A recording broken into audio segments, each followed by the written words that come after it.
So when you begin to look at your past, give an interpretation that empowers you. That's where I used to be. That's not where I am now. I'm growing. Now I want you to think about,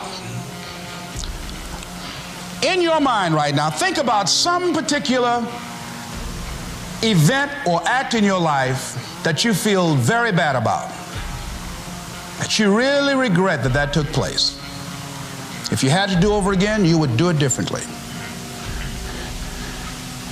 With that there, I want you to see yourself in your mind's eye and say to yourself, I love myself unconditionally, and I forgive myself.